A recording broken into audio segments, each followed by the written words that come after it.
Hello, I'm Juan Fernandez, and here's your CBS On The Go update. We begin with your CBS 2 travel forecast. Here's meteorologist Amber Lee. Hi, Juan. Right now, we are tracking heavy rain that's moving into the Mississippi Valley as we head into the next couple of days. And that's because we have a line of these thunderstorms rolling in from the Gulf of Mexico, stretching all the way to the mid-Atlantic. So that's what we're experiencing on the eastern seaboard with that low pressure system. High pressure, though, on the western half of the country. That's the way the earth balances itself out. We don't have any delays to tell you about for your airlines, but double check with your airlines and also take a look at this. If you're staying put in Southern California, we are looking at a nice warm up for the next few days, 70s and 80s returning, and then it's staying all the way till about Friday. Once we head into the weekend, we will start to cool down, but temperatures stay above average until Saturday. For Easter Sunday, temperatures will finally get down to near normal status. It's going to be dry, mostly sunny, just in time for those Easter egg hunts.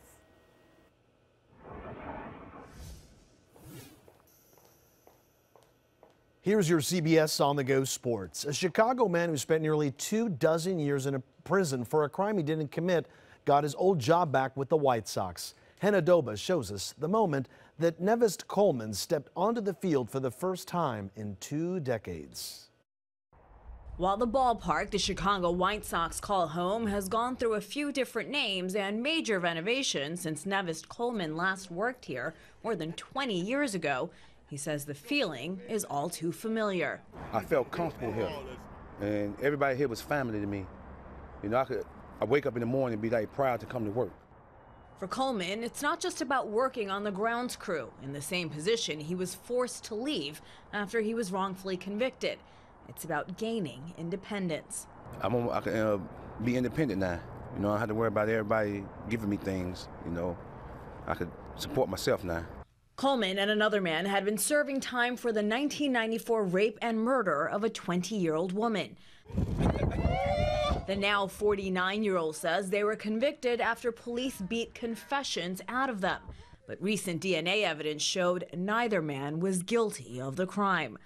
Coleman's friends and family reached out to the White Sox after his release last fall, and the team offered him his old job back. Just remember, I'm counting on you helping me with that tarp, too. I'm ready. That's part of the job. I'm ready for it. Now he is only looking to the future. If I'm miserable, then everybody else around me gonna feel the same way I feel.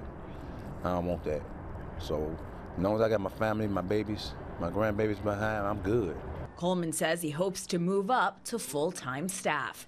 And Adoba, CBS News.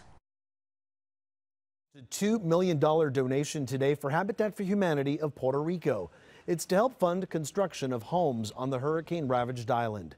Dodger owner and chairman Mark Walter said the team wanted to join the relief effort started by utility player Kike Hernandez 6 months ago. Hurricane Maria devastated the island last September, and recovery efforts have been slow. Some communities are still without power, but lack of housing remains the biggest problem there. Hernandez and his fiancée, Mariana Vicente, threw in an extra $225,000 they collected in a pair of fundraising efforts. Hernandez was born in Puerto Rico. Immediately following CBS 2 News at 11 tonight, watch The Late Show with Stephen Colbert. Guests include Samantha Bee, Leslie Odom Jr., and comedian Tom Segura. And right after Colbert, watch The Late Late Show with James Corden.